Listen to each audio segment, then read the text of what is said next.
Welcome to Business Reporter's Future of Retail campaign. I'm Rachel Hicks.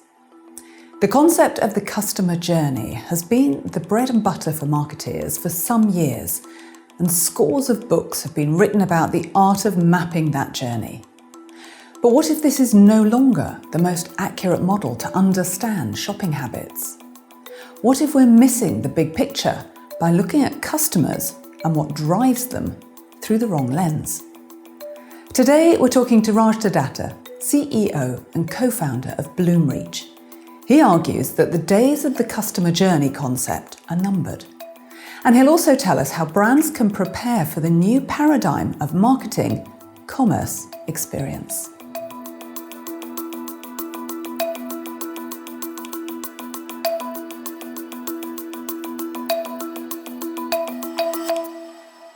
Good morning, Raj. Good morning. So what's wrong with the concept of the customer journey? Well, I'm glad you asked about the customer journey. In many ways, it's a really artificial construct. We've been told over many years that customers behave in a very linear fashion. We make them aware of our products and services, then they go through a consideration process. They might compare versus alternatives. They ultimately select the right product for their need, and then they buy. And it feels like that's a very linear funnel, when in fact, when we all think about our own shopping experiences, it's anything but linear. We might think about something, we might talk to a friend, we might immediately go look at a product, we'll then pull back, we'll rethink our need. We go through a much more nonlinear process of consideration into selection, back to awareness, rethinking the problem, and ultimately get to the point where we might decide to buy something. And so our perspective really is that customer journey is a much more complex process than the stylized versions that we've all been taught to think about. Are brands aware of this problem? And if they are, do they know the reasons? Well, I think many brand leaders that I speak to certainly will resonate with this idea that customers are much more complex than we sometimes wish them to be. But they often don't really know what to do about it. Now with the emergence of data science as a category and data present everywhere, the machines can play a much more significant role in distilling where the customer is, what they might be seeking, and then ultimately put the brand in a position where they can communicate in a fashion that's on point and react to that in real time. That's something that wouldn't have been possible without technology having taken giant leaps forward. Customer side versus product side. What's the difference between them when it comes to managing and using data? Well, if we think about e-commerce, or really any kind of commerce, it stems from a very simple insight, which is how do you put the right product in front of the right person that deeply meets their need? We need deep data about customers, but if we just understand the customers but don't know what product to put in front of them, it kind of doesn't matter. Equally, the other side, we need deep understanding of products. But if we don't know how to match that against the customer preference, it also doesn't matter. And so we're ultimately faced with the conundrum that we must have deep understanding of both, and then importantly, know what to do with that deep understanding so we put the right product in front of the right customer at the right time. What can brands do to solve this problem? First, they need to build their brand in a way that deeply understands the motivation of the customer.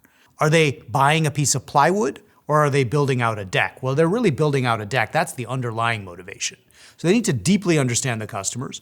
They need to deeply understand their products and have that structured in data. So that's the first thing they do. Then they need to have the right technology platforms to be able to act on that data in real time. The technology really helps execute against an understanding in a way in which you can communicate with customers wherever they might be present, in Instagram, in an email message, on a website.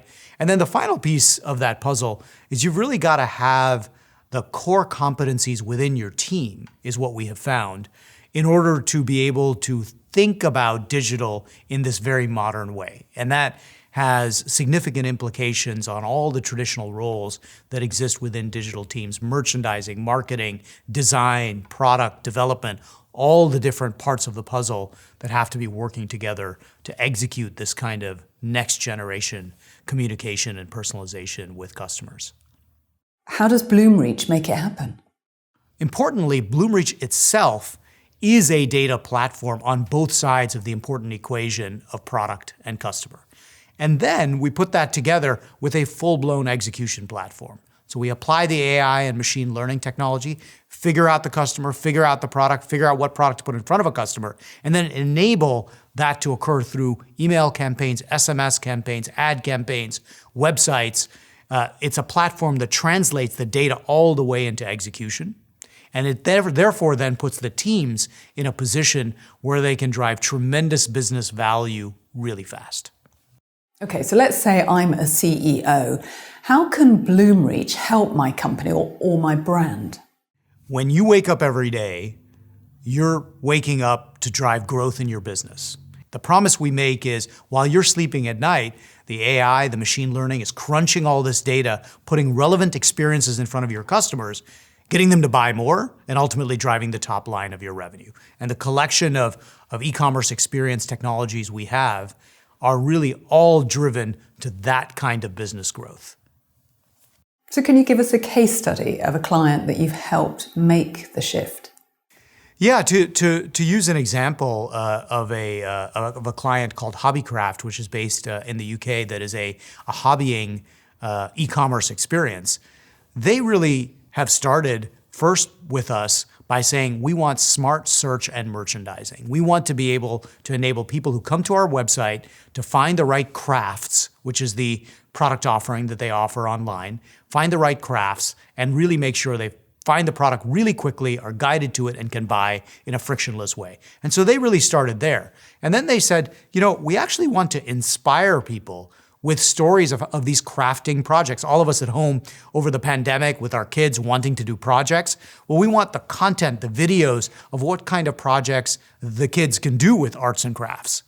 And so they adopted our content offering to be able to create these really compelling experiences that intersperse text and videos and imagery along with the products to get people to adopt a kit of arts and crafts. And then from there they said, well, we really want our marketing to benefit and be personalized accordingly. And so they start to adopt our engagement platforms, our email tools, our SMS tools, our website personalization tools to be able to communicate with future prospects as well as their existing customers to keep getting them to come back and undertake these projects and buy more. And so they're an example of somebody that uses the entire platform to accomplish their goals of driving revenue while delivering a highly unique crafts-like experience to their chosen customer. So based on all that we've discussed, what do you predict for commerce in the next 10 years? Well, commerce is really at an inflection point. And I think to think about where commerce is going, we first have to ask where commerce has come from. And so e-commerce at this point is, a late adolescent. It's about a 20-year-old industry since the early days of eBay and Amazon. And if we look at the last 20 years, the key charter for most organizations has been to simply do e-commerce.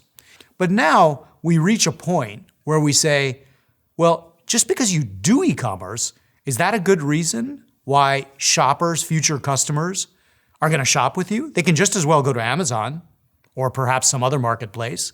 It's simply not good enough, as it has been this last 20 years, to do e-commerce. The next 20 years, we believe, are about standing out from the e-commerce pack and delivering the kind of highly unique experience that the industry leaders are delivering, but many others are not. And so the next 20 years, we think, is going to be an incredible period for e-commerce, where adoption will continue to grow. But importantly, e-commerce leaders will get created from scratch by delivering these highly unique experiences that go very deeply and satisfy unmet customer needs. Thank you very much for sharing your thoughts with us this morning. Absolutely. Happy to be here.